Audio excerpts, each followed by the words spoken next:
Hello guys, good morning sa ating lahat. Andito tayo ngayon sa Hamilton Residences. Ayan, ito ang sales office. Andito ako sa master bedroom. Ayan. Ang master bedroom natin may sariling toilet and bath. Ayan, ito ang toilet and bath natin dito.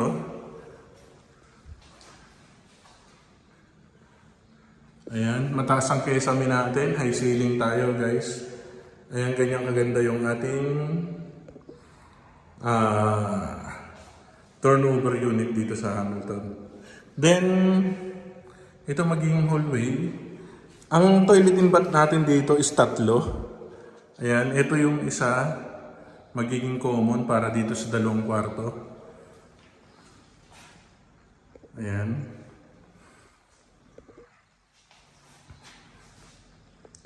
Ang ating price dito, RFO unit is 5.4. Then dito sa baba, complete turnover po tayo dito guys. Kung ano nakikita nyo dito, ganito rin yung turnover natin. Ayan.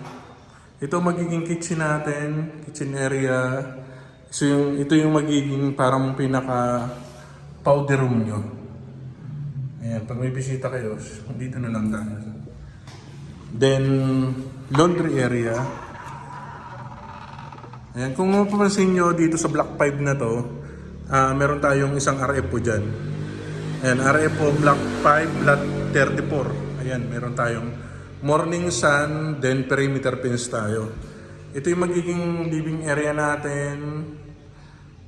Ayan, kesame. Then, ito yung ating magiging parking area. Ang ating pong price dito, ang regular lot natin, kung hindi po kayo main road at hindi po kayo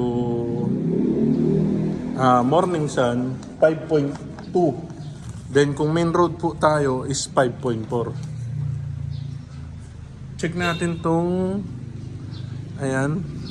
Eto, dito po sa area na to, ayan, meron din po tayong RFO dyan. Malapit lang po sa gate. Ayan, eto.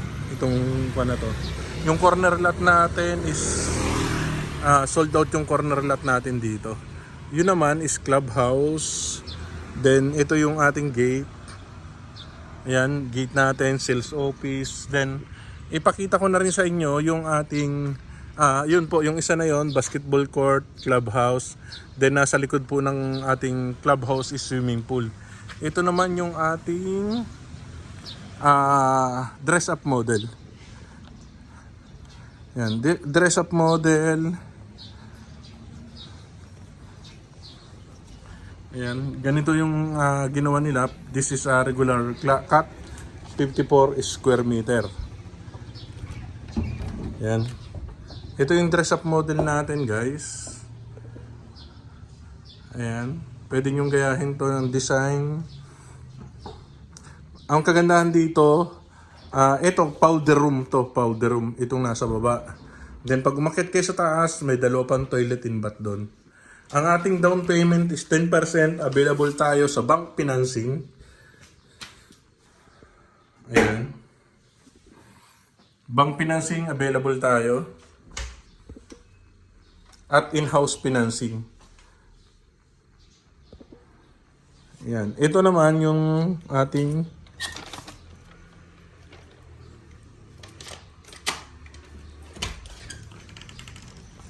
ayan. Pwede kayong maglagay dito ng dirty kitchen or pwede kayong maglagay ng laundry area. Ayan. Ganito na po pag pinaganda nyo yung bahay natin.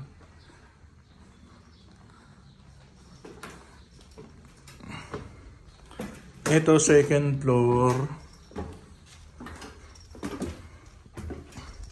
Doon sa mga nakikirapan po ng mga dokumento, pwede po kayong in-house.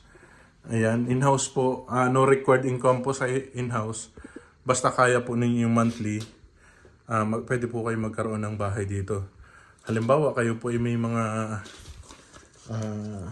pinapadala galing sa ibang bansa or may business po kayo, pwede po kayo dito. Ayan. Ito po dress up model. Ayan, kung makikita nyo, ito yung pinaka-master bedroom. Yan. Master bedroom, may sariling toilet and bath.